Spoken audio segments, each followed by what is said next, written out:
हाँ, यमा ऐसे प्रजापति जी कि दक्षिणा का विधान बैठा तो बताइए।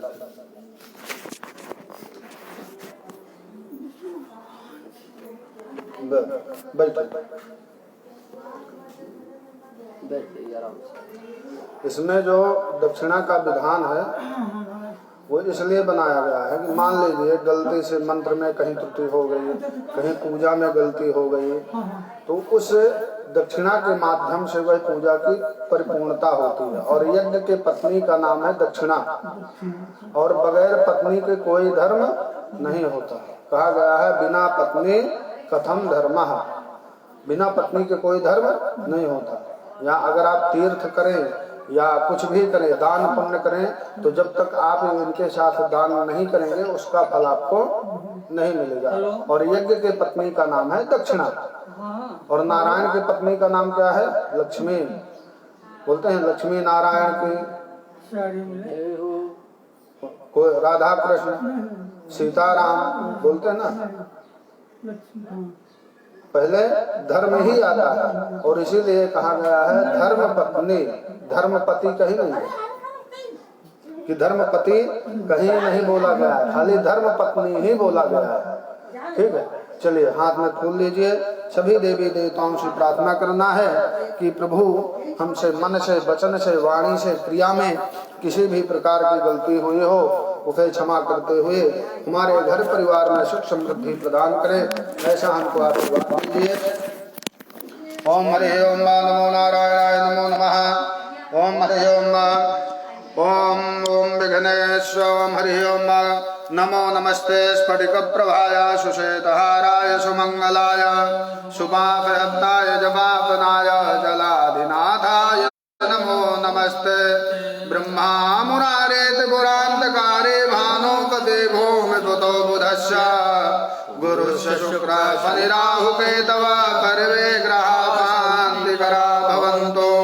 यं ब्रह्मा वरुणेन्द्र रुद्रमरुताः तनवन्ति देव्यैस्तवये वेदैशाङ्गदक्रमोपनिषदैर्गायन्ति यं सामगा ध्यानावस्थित तद्गतेन मनसा पश्यन्ति यं योगिनो यस्याङ्कं च विदो पुरा पुरगणा देवाय तस्मै नमः। वास्तु पुरुष नमस्तुभ्यं भूषय्याभिरत प्रभो मद्गृहे धनधान्यादि समृद्धिं कुरु सर्वदा। ओम नमो नारायणाय नमो नमः। शशंखचक्रं पकरेतकुण्डलं सफेदवस्त्रं फरफेरुहेक्षणं पारवक्षस्थलकौस्तुभाप्रियं नमामि विष्णुं पिरपाचतुर्भुजं वंशे विभूषितकरानवनीरदाभान् पीताम्बरां तरुणबिम्बफलोधरुष्टान् पूर्णेन्दुसुन्दरमुखादरविन्दुनेत्रं कृष्णात् परं किमद्वितत्वमहं न जाने।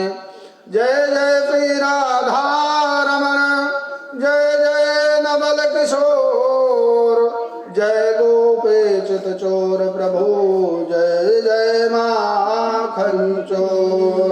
ओम सर्वे आवाज स्थापित देवताय नमो नमः। प्रार्थना पूर्वक अनंत कोटि नमस्कारान् समर्पयामि। सभी देवताओं के पास चढ़ा देंगे। ओम हरि ओम नमो नारायणाय नमो नमः। हस्ते जलम आलाय, हाथ में जल दीजिएगा। ओम हरि ओम बोले अनेनो, अनेन हाथ लगा के रखिए आप हाथ बोले अनेनो, अनेन अनेन अनेन नहीं अनेन, हाँ कृतेन पूजनेन यथा ज्ञानेन यथा मिलित उपचार द्रव्यैः सहितेन गणेश अंबिके पूजनेन प्रियताम नमः। छोड़ दीजिए। बोले गणपति गजानन भगवान की जय, बोले यज्ञ नारायण भगवान की जय। कथो है गुरु जी। चलिए। ओम हरि ओम नमो नारायणाय नमो नमः। श्री सत्यनारायण नाथ की जय। ओम हरि ओम शनि गणेशाय नमः। हाथ में फूल दीजिए। भगवान नारायण का स्मरण करते हुए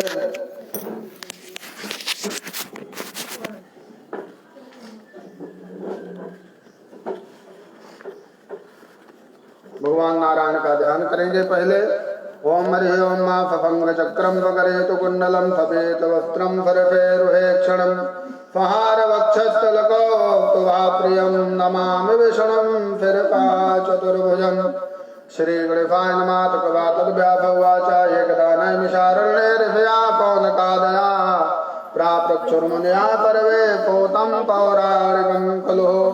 ऋषया ऊचो व्रतेन तव भाग्यं वा प्राप्ते वाञ्छितं फलम् तत्पर्वं प्रोतिमिच्छामि कथयस्व महामुने। कहा जाता है सत्यनारायण व्रत। व्रत को यह किसने किया, क्यों किया, इसका फल क्या है और यह व्रत कब बताया गया और कौन कौन कर सकता है। और कहा जाता है सत्यनारायण व्रत। सत्य कौन है? सत्य ही नारायण है और नारायण ही सत्य है। कहा गया सत्यम व्रतम सत्य व्रतम त्रिसत्यः। यहाँ पर सत्य की पूजा होगी। यहाँ व्यक्ति विशेष किसी की नहीं, सत्य ही नारायण है और नारायण ही सत्य है। तो हम किसकी पूजा करते हैं? नारायण की। जो हम सत्य का ही पूजा करते हैं। सत्य नारायण व्रत। व्रत मीन्स होता है संकल्प। सत्य नारायण व्रत कथा। कथा मीन्स होता है इतिहास कि हमारा इतिहास क्या है। जो अच्छे हैं उनका अच्छा इतिहास रहेगा, उनको लोग अच्छे मानेंगे। उनका जो जैसे हमारे देश को आजाद कराने में बड़े बड़े सुभाष चंद्र बोस, ये सब उनका आज भी लोगों को याद है कि ये लोग अच्छे थे। मंगल पांडे, ये सब इत्यादि हमारे देश को आजादी देने के समय थे। तो आज उनका इतिहास बना है, सभी लोग उनको याद करते हैं। और तो सत्यनारायण व्रत कथा। सत्य ही नारायण है और नारायण ही सत्य है। हम उसी नारायण की कथा करते हैं। यह कथा किसने किया? कहा जाता है कि एक दाने निशारण्य ऋषया शौनकादया प्रापक्षुर्मन्या पर्वे भूतम पौराणिकम खलु। एक समय की बात है, 88,000 ऋषि एकत्रित होकर परस्पर यह विचार कर रहे थे कि कराल कलयुग निकट आ रहा है, धर्म की किस प्रकार से रक्षा होगी और लोग कलयुग के लोगों की मनोवृत्ति कैसी होगी। कहते हैं कि भगवंत कथा न रुचय गजिनय, नहीं शास्त्र वेद का ध्यान धरेंगे। पढ़ के अंग्रेजी कहावेंगे, साहब होटल में मधुपान करेंगे। अबला तन देख जवान सदा निज मात पिता को कभी न चाहेंगे। झूठ है पूजा विधान और मंत्र परस्पर यह सब बात कहेंगे। तो ऐसे कल्याण की कामना सोचते हुए 88,000 ऋषि एकत्रित होकर परस्पर वहां विचार कर रहे थे। वह नैमिषारण्य नामक तीर्थ। नैमिषारण्य कहाँ है? नैमिषारण्य नामक तीर्थ लखनऊ जिले में संबलपुर नामक ग्राम में स्थित है। वहां पर 88,000 ऋषि एकत्रित होकर परस्पर यह विचार कर रहे थे कि कलयुग से किस प्रकार धर्म की रक्षा होगी।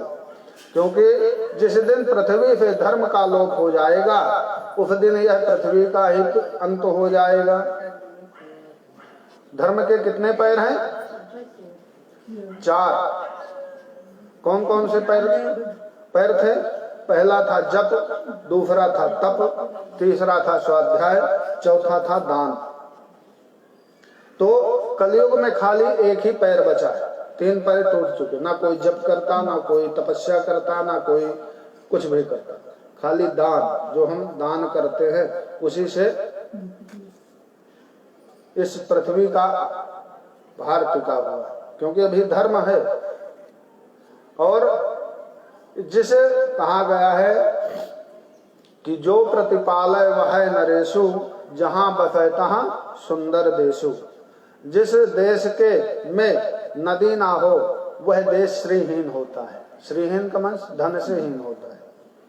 रेगिस्तान में क्या है? कुछ नहीं।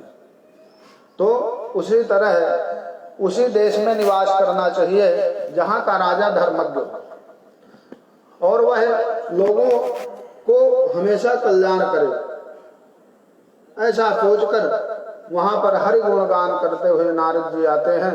नारद जी को देखकर सभी ऋषि प्रणाम करते हैं। नारद जी फिर कहते हैं, प्रभु यह मनुष्य में जो है आसुरी वृत्ति होगी और धर्म की किस प्रकार से रक्षा होगी, इसका कोई उपाय आप बताइए। भगवान नारद जी हो तीनों लोगों को भ्रमण करते हुए मृत्यु लोक में आते हैं तो यहाँ देखते हैं कि यहाँ के नाना योनि समुत्पन्नाम क्लिश्यमाना सुकर्म भी, यहाँ के मनुष्य जो हैं बहुत दुखी। कैसे दुखी हैं? कोई तन दुखी, कोई मन दुखी, कोई धन बिन रहत उदास, थोड़े थोड़े सब दुखी सुखी राम को दास। महाराज यहाँ कोई सुखी नहीं है, कोई तन से दुखी है, कोई मन से दुखी है। जिसके पास धन है उसके पास कोई खाने वाला नहीं है, और जिसके पास खाने के लिए नहीं वह दिन रात धन के लिए भटकता रहता है। और जिसके पास धन है, वैभव है, संतान है, सब कुछ है, पर डॉक्टर उसको बता दिया कि आपको खाली दाल रोटी खाना है, बाकी राधे राधे। ऐसा धन किस काम का जिससे हम भोग ना कर सकें। इसीलिए कहा जाता है कि सोम का धन शैतान खाता है। तो ऋषि भगवान तीनों लोगों से जब भ्रमण करते हैं पर कहाँ जाते हैं? क्षीर सागर। भगवान नारायण के पास जाते हैं। भगवान नारायण कहा जाता है फकंक चक्रम फकरेत कुंडलम फपेत वस्त्रम फरफेरुहे क्षणम। हाथ में शंख पद्म इत्यादि लिए भगवान सुशोभित हैं, शेष शैया पर विराजमान हैं। माता लक्ष्मी उनका चरण दबा रहे हैं। नारद जी की ऐसे बात सुनकर वह जो कहते हैं, हे नारद आप आने का प्रयोजन क्या है? क्योंकि ऋषि जो होते हैं ना, वो हमेशा दूसरे की कल्याण की कामना करते हैं। ऐसा सोचकर बोलते हैं, महाराज मैं तीनों लोगों से भ्रमण करते हुए मृत्यु लोक गया। मृत्यु लोक कहाँ है? जहाँ हम आप बैठे हैं, यही है मृत्यु लोक। इसका एक नाम संसार भी है। ये हमेशा सरकता रहता है, स्थिर नहीं रहता। तो ऐसा सोचकर नारद जी के सब अपना पूरा वृत्तांत कहते हैं कि प्रभु वहाँ के मनुष्य जो हैं बहुत दुखी है। इसका कोई उपाय हो कि जो छोटा से छोटा व्यक्ति बड़ा से बड़ा व्यक्ति भी कर सके। भगवान कहते हैं सत्यनारायणम के सत्यदेव तथा परे। एक सत्यनारायण का ऐसा व्रत है जिसे करने से मनुष्य इस लोक में सुख भोग कर अंत में वैकुंठ लोक को प्राप्त होता है। और बोले महाराज इसका विधान क्या है? बोले यस्मिन कस्मिन दिने मर्तो भक्ति श्रद्धा समन्विता। जब भक्त के मन में विचार उत्पन्न हो जाए उसी समय भगवान की कथा कर लेना चाहिए। ना कोई इसकी तिथि है, ना दिन है, ना महीना है, ना कोई टाइम है। बोले महाराज अगर और अच्छे में तो अगर और अच्छे में करना है तो एकादशी या पूर्णिमा को व्रत करना चाहिए। बोलते ना सोने पे सुहागा। अगर और अच्छे में करना है तो एकादशी या पूर्णिमा उस दिन भाड़े पे रह घर जा। तो वह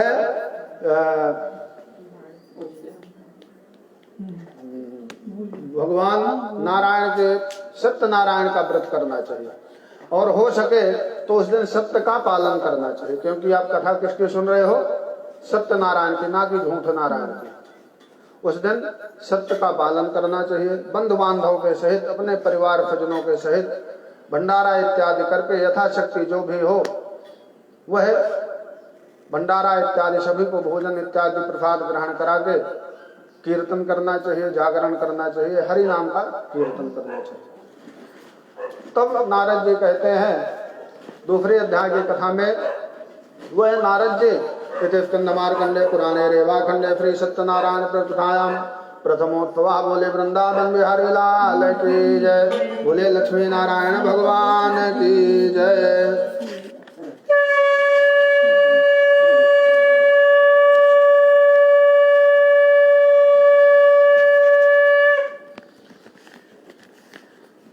वह कहा भगवान पास छोड़ दीजिए। फिर से दूसरा फोन यहाँ से लीजिए। कहते हैं अथनात्म प्रवक्ष्यामि शुद्धम सत्तमः कृतम पुरम द्विजः कश्चित् काफीर पुरे रम्य रक्तदीपोत निर्धना। बोले महाराज ये कथा किसने सुना और क्यों? क्योंकि ये कलयुग है महाराज, पहले कुछ चमत्कार दिखाइए तभी आपको नमस्कार होगा, नहीं कोई आपको पूछने वाला नहीं है। तो भगवान कहते हैं कि अधनाथम प्रवक्षा में कीर्तिम पुरम द्विजः कश्चित् काफीपुरे रम्य रक्तदीपो निर्धना। कश्चित् काफीपुर नगर में एक अत्यंत निर्धन ब्राह्मण रहता था, और वह ब्राह्मण ऐसा था कि महाराज कुछ भिक्षा मांगने पर भी उनको नहीं मिलता था। जो भी वो भिक्षा मांगते उसी से अपना जीवन यापन करते थे। ऐसा सोचकर वह नित्य भिक्षा मांगने जाते थे, और वहीं पर वह ब्राह्मण जो है जब भिक्षा मांगने जाते थे तो भगवान ने कहा कि कुछ चमत्कार दिखाया जाए। एक बूढ़े ब्राह्मण का रूप धारण करके आए। बोले हे ब्राह्मण देवता, आप नित्य भिक्षाटन के लिए भ्रमण करते हो, आप भगवान की कथा करिए, आपका सब कुछ आपको वापस उनकी कृपा से सब कुछ प्राप्त हो जाएगा। ब्राह्मण ने सोचा कि महाराज खाने के लिए मिलता नहीं, मैं कथा कहाँ करूँगा। क्यों? क्योंकि धनात् धर्मः, बगैर धन के धर्म नहीं होता। तो होता है भाई, जो सामग्री घर में है वो तो मिल जाएगा, पर जो नहीं है वो तो खरीदना पड़ेगा। तो बगैर धन के धर्म नहीं होता। वह मन में विचार करते हुए रात्रि में विश्राम करते हमने मन में विचार किया कि चलो भाई जो भी है कल नहीं खाऊंगा, पर भगवान की मैं कथा करूंगा। मन में उन्होंने संकल्प ले लिया। कहा जाता है कि जा पर कृपा राम की होई, ता पर कृपा करें सब कोई। जब भगवान की कृपा हो जाती है तो शत्रु भी मित्र हो जाते हैं, जब भगवान की कृपा रूठ जाती है तो मित्र भी शत्रु हो जाते हैं। ऐसा सोचकर वह ब्राह्मण सुबह जाकर भिक्षा मांगते हैं। जो लोग नहीं बुला देते थे महाराज वो भी बुला कर देने लगे। ऐसा सोचकर वह ब्राह्मण देवता अपने घर पर जाते हैं, क्योंकि उनके पास फ्लैट और तो था नहीं, वही घास फूस की झोपड़ी थी, उसी में अपना जीवन यापन करते थे। उन्होंने यथाशक्ति जो भी है ब्राह्मण को बुलवाकर भगवान की कथा करे। कथा करने के पश्चात भगवान की ऐसी कृपा होती है कि जो घास फूस की झोपड़ी थी, भगवान ने विश्वकर्मा को आदेश दिया कि जाओ हमारे भक्त के ऊपर कृपा करो। भगवान की कृपा से वहां पर एक सुंदर राजमहल का निर्माण होता है, और निर्माण होने के पश्चात उसके साथ जो लकड़हारा था जो लकड़ी काटने जाता था, वहां के लोगों से आकर जब देखा कि वहां भगवान की कृपा से वह ब्राह्मण की घास फूस की झोपड़ी नहीं थे, तो वहां के लोगों से पूछता है कि रहो एक विप्र दरिद्र यहाँ, यह पर्ण कुटी मही कवन उजारा, असाथ ही रात रहा निज मानर विप्र रहूं के वेद बिखारा। वहां के लोगों से पूछता है कि यहाँ एक ब्राह्मण रहते थे, वह मेरे साथ भिक्षा मांगने जाता था, और मैं भी लकड़ी काटने जाता था। उनकी यहाँ पर एक छोटी सी कुटिया थी, वो कहाँ है? वहां के लोगों ने कहता है ये ब्राह्मण का ही घर है और भगवान की पूजा हो रही है। ऐसा सोचकर वह ब्राह्मण अंदर जाता है तो भगवान की पूजा होती है। भगवान की पूजा का श्रवण करता है। श्रवण करने के पश्चात प्रसाद ग्रहण करता है। बोले हे ब्राह्मण देवता, आप यह किसकी पूजा कर रहे हैं और इसका फल क्या प्राप्त होता है? क्यों? तो वह ब्राह्मण देवता बड़े सरल भाव से कहते हैं ये भगवान सत्यनारायण की कृपा से सब कुछ मुझे प्राप्त हुआ है, अन्यथा उनकी बगैर कृपा कुछ नहीं होता। मन में लकड़हारा मन में विचार किया, जो भी कल मुझे लकड़ी का गट्ठर बेचने से मिलेगा मैं भगवान की कथा करूंगा। वह लकड़हारा भी जाता है, लकड़ी का उसको दुगना दाम मिल जाता है और लाकर भगवान की कथा सुनता है। और कथा सुनने के पश्चात वह भी दरिद्र से मुक्त हो जाता है। निष्कंधमार कंडे पुराणे रेवा कंडे श्री सत्यनारायण कथायाम द्वितीयोत्वा। बोले वृंदावन बिहारी लाल की जय, बोले लक्ष्मी नारायण भगवान की फूल चढ़ा दीजिए, फिर दूसरा फूल लीजिए यहाँ से। ओम रे तीसरे अध्याय के कहते हैं पुरनग्रे प्रवक्षाणे शुद्धम सप्तमः पुरा चोलका मखो नामांद्र प्रधानजहमति महामति। वह भगवान की ऐसी कृपा होती है कि तीसरी अध्याय की कथा में कहते हैं कि एक चोलका मुख नाम के राजा थे और वह राजा बड़े ही धनवान धर्मज्ञ था। धर्मज्ञ होने के साथ साथ पर उसके पास कोई संतान नहीं था, संतान से हीन था। भगवान की ऐसी कृपा होती है कि भद्रशीला नदी के तट पर भगवान का वह पूजन कर रहे थे और पूजन करते करते वहां पर एक लकड़हारा आता है और लकड़हारा पूछता है कि हे राजन, आप यह क्या कर रहे हैं? वह बनिया जो आता है वहां साइड में रखा पूछता है, हे राजन, आप यह क्या कर रहे हैं? राजा ने कहा कि मैं भगवान सत्यनारायण का व्रत कर रहा हूँ, क्योंकि मेरे पास कोई संतान नहीं है। और आदमी संतान की पुत्र की कामना क्यों करता है?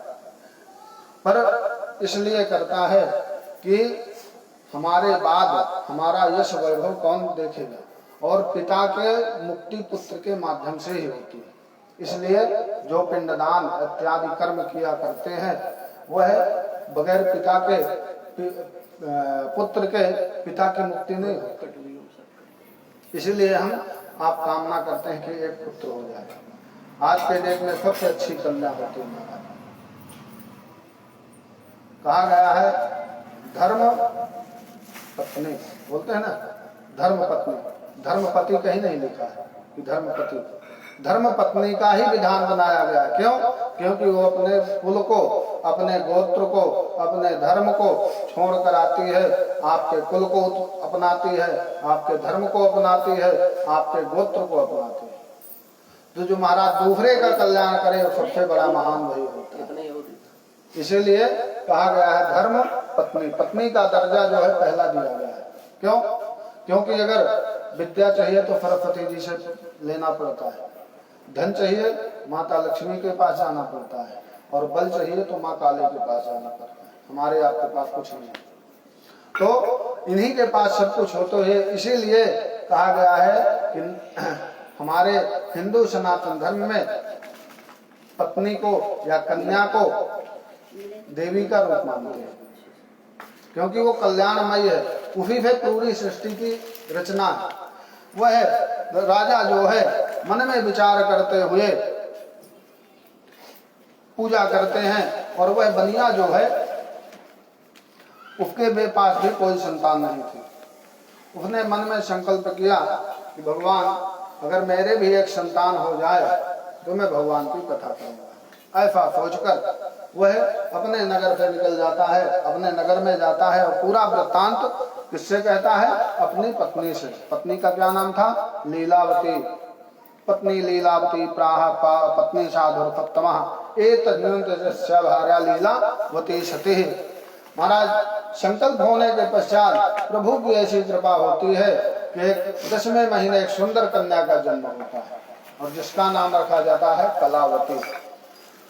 कला कला ही देवानाम तत्तैवांतर धीयतः। वह चंद्रमा के जैसे शुक्ल पक्ष का चंद्रमा बढ़ता है महाराज, उसी तरह वह धीरे धीरे बढ़ने लगी। और बढ़ने के पश्चात वह क्या करती है? जब भगवान की कृपा हो जाती है तो उसने मन में विचार किया। उसकी पत्नी ने कहा कि प्रभु आपने यह व्रत का संकल्प लिया था, और भगवान सत्यनारायण की ही कृपा से हमको यह कन्या प्राप्त हुई, आप भगवान की कथा कर डालें। बोले बनिया ने क्या बोला कि ना तो मैं कहीं जा रहा ना भगवान कहीं जा रहा है, दोनों यही। अभी इसके जन्मोत्सव में बहुत सारा धन खर्च हुआ है, इसलिए जब इसका विवाह करेंगे तब इसकी भगवान की कथा उसी विवाह के समय ही कर देंगे। समय बीतता गया। बीतने के पश्चात वह कन्या धीरे धीरे बड़ी होने लगी, और बनिया भी व्यापार के लिए निकल गया। एक समय रात्रि में उसकी कन्या देर से घर पर आती है। उसकी माँ ने पूछा कि पुत्री तुम कहाँ थी? इतनी रात्रि को कहाँ से आ रही? उसने बड़े सरल शब्दों में कहा कि पास में ही भगवान की पूजा हो रही थी, मैं भगवान की कथा सुनने गई थी, ये प्रसाद लाई हूँ, प्रमाण का स्वरूप है। ऐसा सोचकर उसके मन में चिंता हुई कि इसका विवाह कर देना अच्छा है। समय बीतता गया, विवाह है। जब वह बनिया अपने नगर से आता है व्यापार करके, तो अपने जो दूत हैं, उसके नौकर चाकर थे, उनको आदेश देता है कि जाओ एक सुंदर वर का चयन करके विवाह के लिए, इसका हमको विवाह करना है अपनी कन्या का, आप एक सुंदर वर का चयन करिए। तब कांचनपुरम नगरम तत्रैवांतर्धीयतः, वह एक सुंदर वर का चयन करते हैं। सुंदर वर का चयन करने के पश्चात महाराज विवाह भी हो जाता है, पर भगवान की कथा नहीं होती। समय बीतता गया, मन में उसने विचार किया कि मेरे तो कोई पुत्र है नहीं, ये इससे बढ़िया है कि कन्या को क्यों भेजे, उनको घर जमाई ही बना लेते। क्यों? तो जाएगी तो दहेज देना पड़ेगा, तो नहीं जाएगी तो मेरा धन मेरे पास ही रहेगा, तो जाएगा नहीं। ऐसा सोचकर वह उसको अपने घर पे ही रख लेता है, व्यापार के लिए निकल जाता है। जब व्यापार करके वो जाओ वापस लौटता है तो सोचता है कि अरे ये तो कुछ काम धाम कर नहीं रहा, इससे अच्छा ये मेरा ही धन खा रहा है, इससे बढ़िया इसको भी व्यापार में लगा दो। तब कहाँ पर जाता है? कांचनपुरम नगरम तस्यात् कांचनपुरम नगरम तत्रैवांतर्धीयतः, कांचनपुर नगर में व्यापार करने जाता है। वहां पर जाता है, भगवान की ऐसी कृपा होती है कि कहा जाता है कि अग्नि लक्ष्मी के पुत्र 4 हैं, धर्म अग्नि नृपचोर। कितने पुत्र हैं लक्ष्मी के? 4।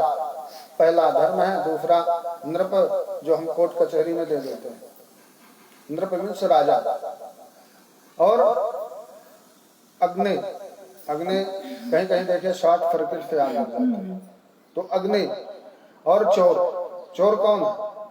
जो चोर चुरा के ले जाता है, जो हम डॉक्टर के दे जाते हैं, सफेद चोर उनको बोलते हैं, फ्री का, खाली नारी पकड़ने का 500 रुपए ले लेते हैं, 2 बार इस तरह करेंगे, आला लगाएंगे, हो गया। तो यह उससे हमारा धर्म करने से यह धन हमारा बचा रहता है। ऐसी कृपा होती है कि वह राजा के यहाँ जाते हैं और भगवान उनसे थोड़ा रुष्ट हो जाते हैं, बोले अभी इसकी थोड़ी परीक्षा लेनी चाहिए। समय बीतता गया, भगवान ने 2 माया रूपी चोर प्रकट किया और कांचनपुर नगर का जो राजा था उसके यहाँ चोरी होती है, और चोरी हुआ जो धन था, जहाँ ये दोनों दामाद और बनिया विश्राम कर रहे थे, उन्हीं के पास सारा धन छोड़कर चले जाते। राजा वह सैनिक देखते हुए बोले, देखो ये धन चुराकर बड़े चैन से सो रहे। उनको ले जाकर राजा के सामने, फूल आप नहीं लिए क्या? फूल नहीं लिए? हाथ जोड़िए, ऐसे भाषण नहीं सुनाता, कथा सुनाता। तो वह राजा जो है बिना सोचे समझे घोर कारागार का आदेश दे देता है, इनको घोर कारागार में बंदी कर दिया जाए। ऐसा सुनने के पश्चात उनको कारागार में डाल दिया जाता है, और बनिया के यहाँ महाराज चोरी होती है और पूरा धन चोर चुरा कर ले जाता। उसकी पत्नी और उसकी बेटी दर दर भिक्षा मांगने लगती है, भिक्षा मांग के अपना घर, अपना जीवन यापन करती है। एक दिन वह उन्हीं के पड़ोस में कथा हो रही थी, वहां पर जाती है, भगवान से कहती है कि सो तुम जानहो अंतर्यामी पूर्व मोर मनोरथ स्वामी। प्रभु अब मैं आपसे कुछ नहीं बोलूंगी, आप खाली मेरा मनोरथ पूर्ण करिए। भगवान ने राजा को स्वप्न दिया, बोले हे राजन, जो तुमने बनियों को बंदी बनाया हुआ है उन्हें तुम छोड़ दो, नहीं तुम्हारा मैं राज वैभव सब कुछ नष्ट कर दूंगा। ऐसा सोचकर वह जो राजा है अपने कुल गुरु को बुलवाता है। कुल गुरु ने कहा ब्रह्म मुहूर्त का समय जो है सत्य होता है। अब ब्रह्म मुहूर्त का टाइम कितने बजे है? 4 से 5। उस समय न कोई तिथि देखने की जरूरत रहती, ना भद्रा भरने कुछ देखने की जरूरत। यात्रा भी आप उस समय कर सकते हैं। जो हमारे पुराने बुजुर्ग थे वो ब्रह्म मुहूर्त में ही निकलते थे कहीं अगर यात्रा में जाना हुआ, क्योंकि उसमें न किसी को देखना है, न तिथि देखना, न मुहूर्त देखना, कुछ नहीं देखना पड़ता। तो ऐसा सोचकर राजा ने उनको, क्योंकि बहुत समय से वो बंदी थे, उनको छोर कर्म इत्यादि करा के, छोर कर्म मतलब बाल दाढ़ी जो बढ़ गया था उनको बनवा के, उनको बढ़िया रेशमी वस्त्र दे के, जितना धन उनके पास था वह उसका दुगुना धन देकर उनको विदा कर दिया। कहा जाता है कि ईश्वर अंश जीव अविनाशी। ईश्वर, हम आप किसकी संतान है? ईश्वर की। वो कौन है? परम पिता परमात्मा है। पर एक पिता अपने पुत्र का कभी अनहित नहीं देखता कि मेरा पुत्र का बुरा हो। कोई चाहता है? कोई पिता होगा ऐसा जो चाहेगा? कोई नहीं चाहता। पर आज की विडंबना बहुत विपरीत है उससे। आदमी आज अपने दुख से दुखी नहीं है जितना पड़ोसी के सुख से दुखी रहता है। सबसे दिक्कत ये होती है कि पड़ोसी का घर जल रहा है तो अगर हमारा जल रहा है तो पड़ोसी का क्यों बचा है? उसका भी जलना चाहिए। तो हमें अपने दुख का नहीं है कि हमारे अंदर क्या दुख है, पर हमारा पड़ोसी इतना सुखी कैसे है, सबसे बड़ी दुख इस चीज का होता है। तो कहा गया था मनोधन ईर्षा है। मनुष्य का नाम ही है मनुष्य। मनु का मतलब होता है मनुष्य, ईश का मतलब जो दूसरे से ईर्षा ना करे वो है मनुष्य। पर आज ठीक उसी के विपरीत हो रहा है।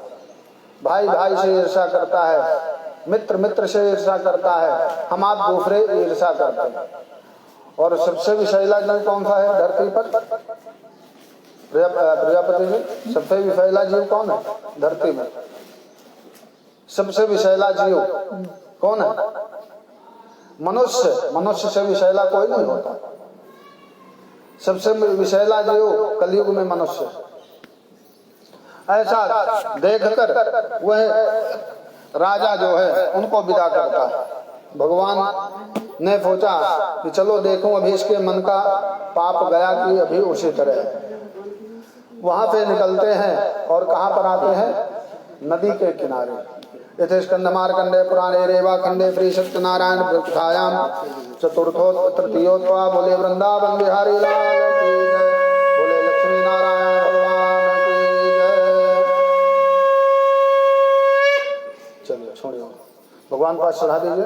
हाँ, फिर से दूसरे ले। चौथे अध्याय की कथा में कहते हैं यात्रा तु कुर्वाण साधु मंगलाय पूरिकाम ब्राह्मणेभ्यो धनम दत्त्वा तदा तु नगरम ययौ। वह जब बनिया अपने वहां से राजा के यहाँ से चलता है धन इत्यादि लेकर, तब कहते हैं ब्राह्मणेभ्यो धनम तदा तु नगरम ययौ। वहां पर एक दंडी स्वामी आते हैं और उनसे पूछते हैं कि जिज्ञासाम यात्रा कुर्वाण बादुल मंगलाय पूरिकाम ब्राह्मणेभ्यो धनम दत्त्वा तदा तु नगरम ययौ। वह अपने नगर के लिए जाते हैं। भगवान ने सोचा कि देखो अभी इसकी परीक्षा लो, उसके मन का मैल गया कि अभी उसी तरह। भगवान ने पूछा हे बणिक तुम्हारे इस नाव में क्या है? बोले महाराज क्यों, आपको क्या करना है? कुछ चाहिए आपको क्या? बोले मेरे नाव में कुछ नहीं है महाराज। बोले फिर भी बताओ क्या है? बनिया ने सोचा कि अगर महाराज से बोल दिया कि हीरा जवाहरात सोना चांदी इत्यादि है, क्योंकि व्यापारी है, और अगर भरा है कहीं महाराज को देना ना पड़े। उसने कहा कि प्रभु मेरे लता पत्रादिकम चैवा प्रवर्ते तरणी मम। प्रभु मैं जात का ठहरा बनिया, मेरे नाम में क्या हो सकता है? तब उन्होंने कहा क्या बताया कि हड़ बहेर बड़बूलर नाश पाती बच्छर नाग बारुंड भिंड तेज पारा है। मुझके मुलेठी माघी मिर्च मंजूर भल के सर कपूर काजू काशनी छुहारा है। चंचल चिरौए चोवा चिरंद चारु चिनी लाइची लवंग लोहबान सोड़ा खारा है।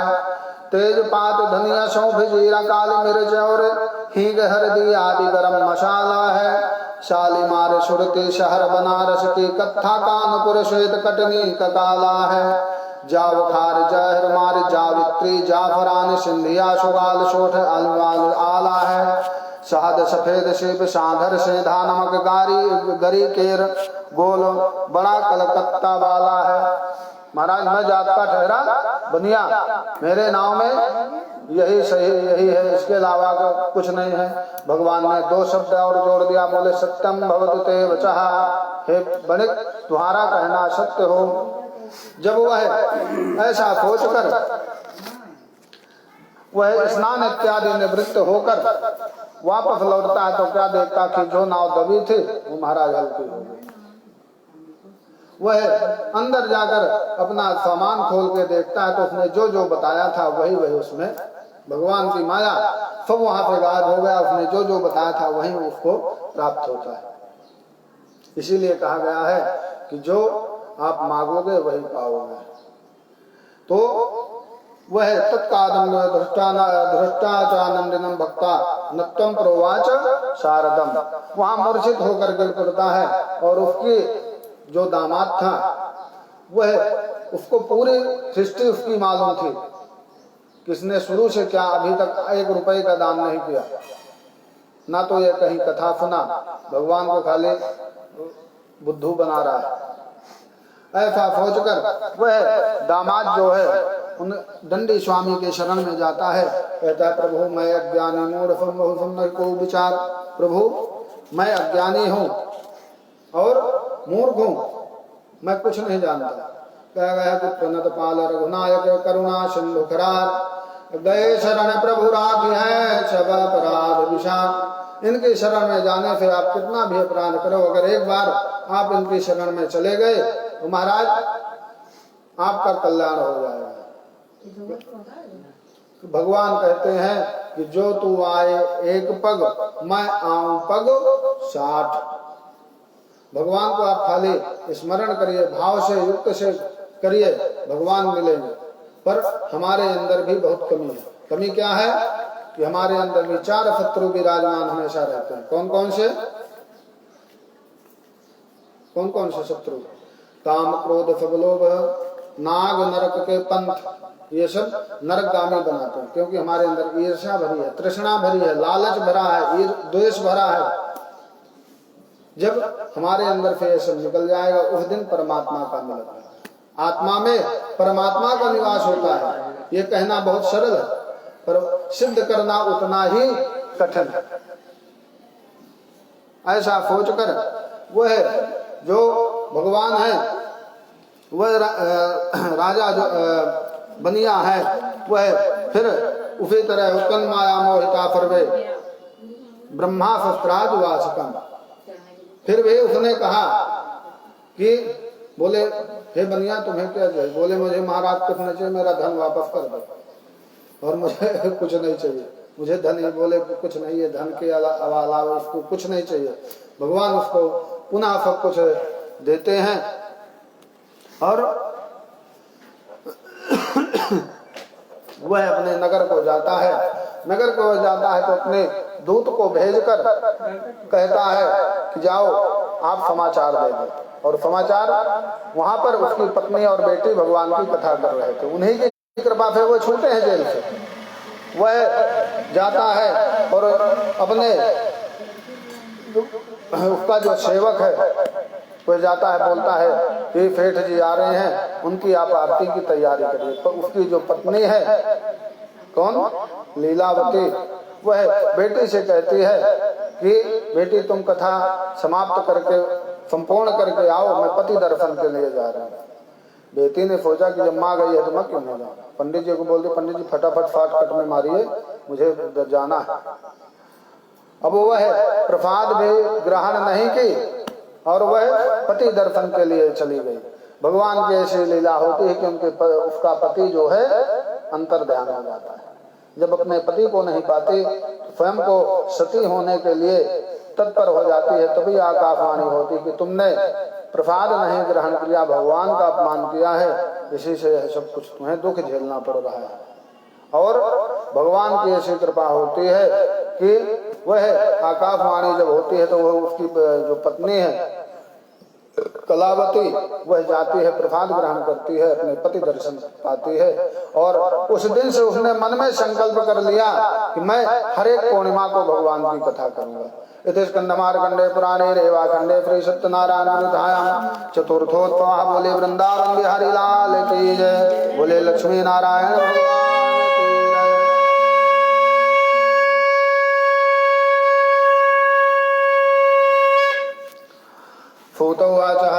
फिर से खोल लीजिए दूसरा।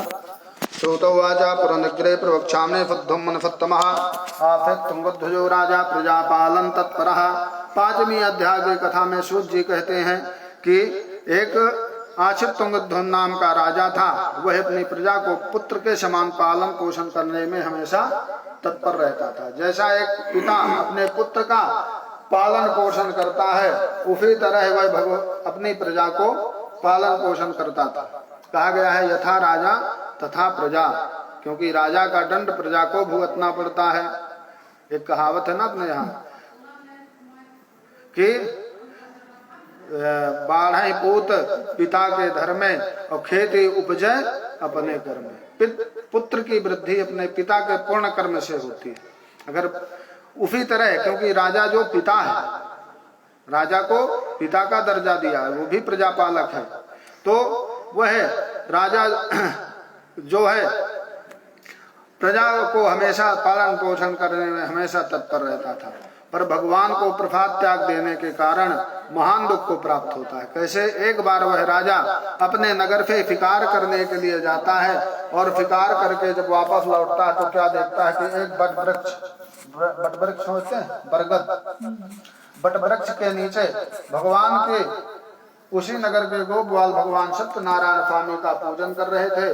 तो वह तो राजा जब शिकार करके वापस लौटता है, ना गतो न मानसा, ना तो उस स्थान पर जाता है और ना ही भगवान को प्रणाम करता है, नमस्कार करता है। ऐसा देखकर वह राजा उनके नगर के गोपाल मनों में विचार उत्पन्न किया कि ये हमारे राजा हैं और हम इनकी प्रजा हैं।